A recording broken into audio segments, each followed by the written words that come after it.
কাউকে খুব বেশি গুরুত্ব দিতে নেই। অতিরিক্ত গুরুত্ব দিলে মানুষ ভেতর থেকে অহংকারী হয়ে ওঠে। ততটুকুই গুরুত্ব দেওয়া উচিত যতটুকু সে ডিজার্ভ করে। যার প্রাপ্য যতটুকু তাকে ততটুকুই দেওয়া উচিত। অতিরিক্ত কোনো কিছুই ভালো না। যাকে আপনি অতিরিক্ত গুরুত্ব দিবেন, মূল্যায়ন করবেন, তার কাছে আপনি খুব দ্রুতই সস্তা হয়ে যাবেন। নিজের মূল্যটা ধরে রাখার জন্য হলেও মানুষকে অতিরিক্ত গুরুত্ব দেয়া কমিয়ে দিন। যে 1 আনা পাবার যোগ্যতা রাখে তাকে যদি আপনি 16 আনা দিতে যান, তাহলে ওই মানুষটা আপনাকে 1 আনার মূল্যও দিতে পারবে না, বরং আপনাকে আরও মূল্যহীন ভাবতে শুরু করবে। মানুষের ধর্মই হলো যোগ্যতার চেয়ে বেশি পেয়ে গেলে মূল্য দিতে জানে না।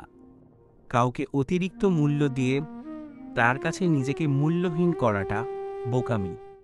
যে আপনাকে যতটা মূল্য দিবে, গুরুত্ব দিবে, তাকে ঠিক ততটুকুই মূল্য কিংবা গুরুত্ব দেয়া উচিত। অতিরিক্ত মূল্য দিয়ে কারো কাছে নিজেকে ছোট করবেন না।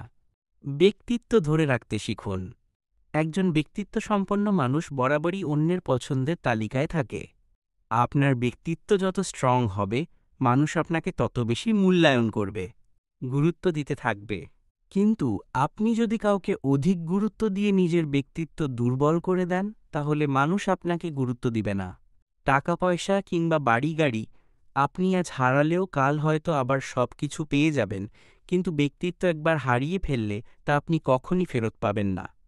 নিজের ব্যক্তিত্ব ধরে রাখার জন্য হলেও আপনাকে কোথায় থামতে হবে আর কোথায় চলতে হবে সেটা অবশ্যই বোঝা দরকার। অন্যকে গুরুত্ব দেওয়ার থেকে নিজেকে গুরুত্ব দিন। অন্যকে গুরুত্ব দিয়ে ঠকে গেলেও নিজেকে গুরুত্ব দিয়ে কখনো কেউ ঠকে যায়নি। বরং যে মানুষটা নিজেকে গুরুত্ব দিতে জানে তাকে কেউ আঘাত দিতে পারে না, ভাঙতে পারে না।